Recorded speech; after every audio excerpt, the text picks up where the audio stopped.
sister, what have you done? Hey, little sister, who's the only one? Well, I always do this. I mean, that was just sort of the preamble is what I've done. I'm really getting down to the meat of the topic, which is kind of a more sophisticated hysteric about gay marriage, and that is that gay rights or equality is a threat to religious freedom. And oh noes. Oh noes. I think my take on this is I think this is a patently absurd position. But I've actually seen it in multiple places, and I thought it would be worth addressing. I've seen it in multiple places, people making this sort of claim. So religious freedom, in my mind, is the right to believe any sort of crazy thing you want, right?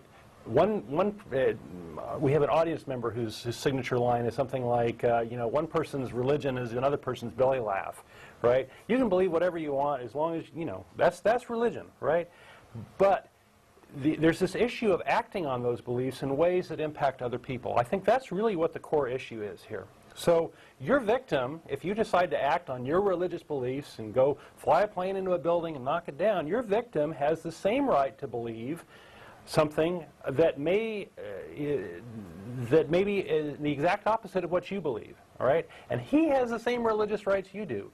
So in effect, there's this emergent property of equality here that just because everybody has the same right to believe whatever they want and the same limitations on their actions, that is equality. That's how we get to equality. So religious freedom implies equality. They're not at all in conflict with each other.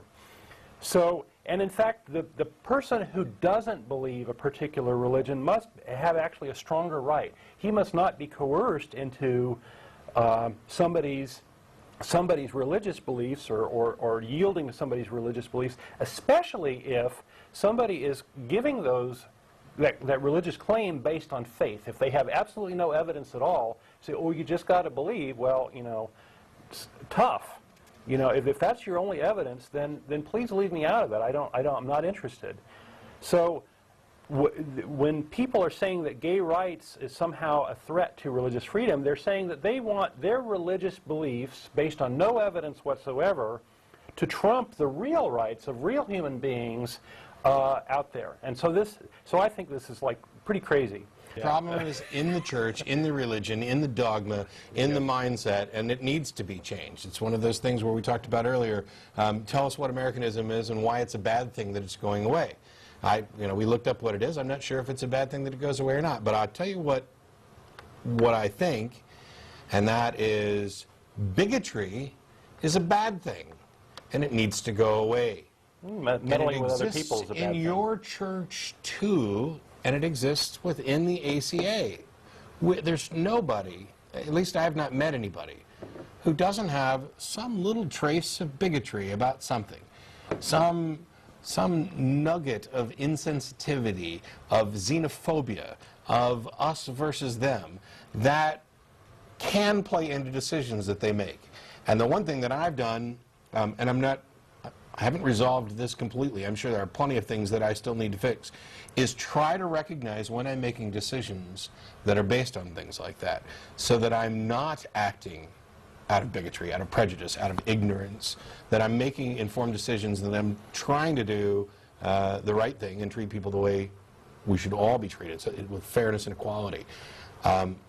When your church goes under, when your religion falls by the wayside because it was ill-equipped to deal with a changing reality, I realize that some of you are going to be very distraught over this. Take stock in what's really been eliminated. We've said it many times before that we understand religions and churches do good things. Let's keep the good parts and chuck the bad parts. Let's keep what's real. Let's cut loose the baggage. And get rid of the bad, of what's not real. Yeah. There's absolutely no, we've built universities, we can use the elements of religion. The elements of religion that are good exist outside of religion.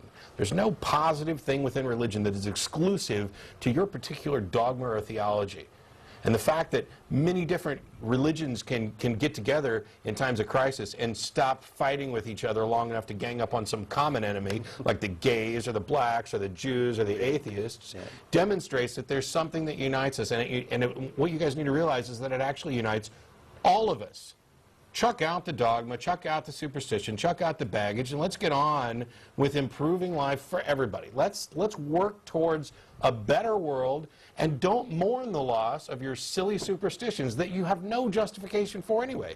The truth has nothing to fear from investigation. The truth has nothing to fear from gays. The truth has nothing to fear from atheists. It either stands or falls, period. Sister, what have you done?